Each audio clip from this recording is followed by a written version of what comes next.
Hello, my name is Emily Hill, and today I will be answering questions from this week's assignment in reference to this week's video that we watched titled Cultural Competence, What Does It Mean for Educators?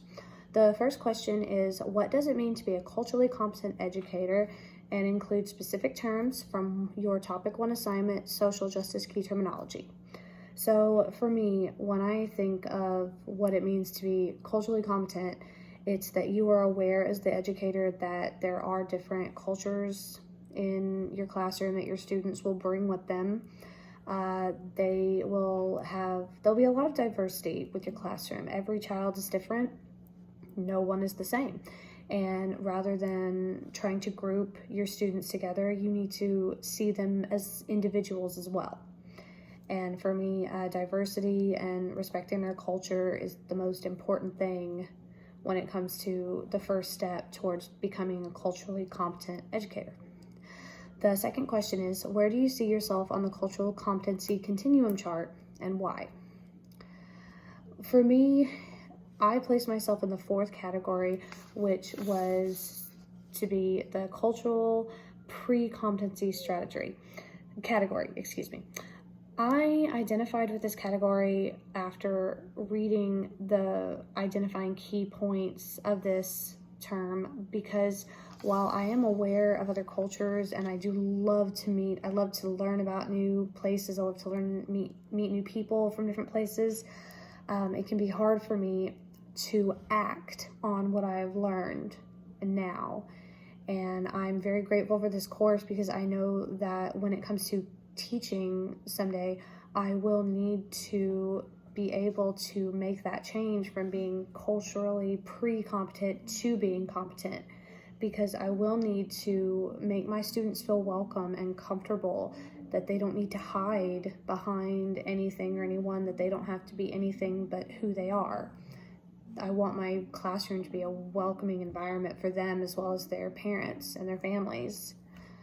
The next question is, what will it take for you to get to the next step or to deepen your cultural competence, including understanding your own personal bias, teaching in a diverse classroom, and implementing strategies for ensuring a safe and supportive classroom for all students?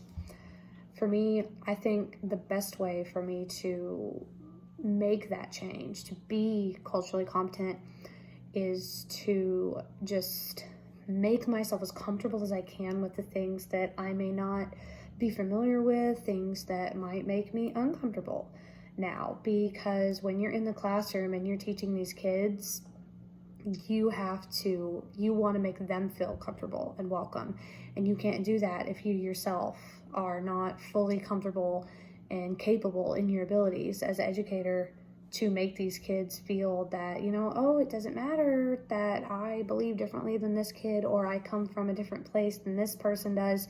Mrs. Hill has made us feel so welcome in the class that we're all, we're equal here. We're a group, but we're individuals, and it's welcome. So for me, that is just one step that I need to take. And getting past I don't want any bias or implicit bias to take place in my classroom. I need to reflect on what makes me react in a biased manner so that I can prevent that from happening in my classroom someday. The next question is, what are some specific research and reading tools that we can use to further our cultural competency as an educator? For me, I think if I were to research the topic more, anything further that I didn't understand about it, just look to books or journal articles written by experts on the subject. Another method would be to approach other teachers that I work with, colleague, faculty members who have been doing this a lot longer than I have, who have more experience with cultural competency, and they can offer me any insight that I might need. To have cultural inclusivity in my future classroom, which is the next question, I plan on just educating my kids as much as possible on different cultures, and as much as my school district will allow me. I want kids to know about different holidays that they might not know of, different customs, ways that people do things, different parts of the world. Having my students give us a little bit of background information about their families and where their family's ancestry comes from, so that we can all learn from each other. Those are just a few ideas that I would like to have, so that my kids feel like that it's culturally inclusive in the classroom. Finally, how I will ensure that I'm respecting my students as individuals with their different backgrounds and diversity and cultures that they bring. I don't believe that it's my place to judge anyone, anytime, anywhere, and I don't want my students to ever feel judged. I want them to know that respect will be expected of them as well as myself in my classroom, that we're there to feel safe and a welcome environment, and I don't want my students to ever feel like it's okay to bully or tease other students in the class, because we're all different, but we're all there for the same thing, and it's my job to be that example to my students.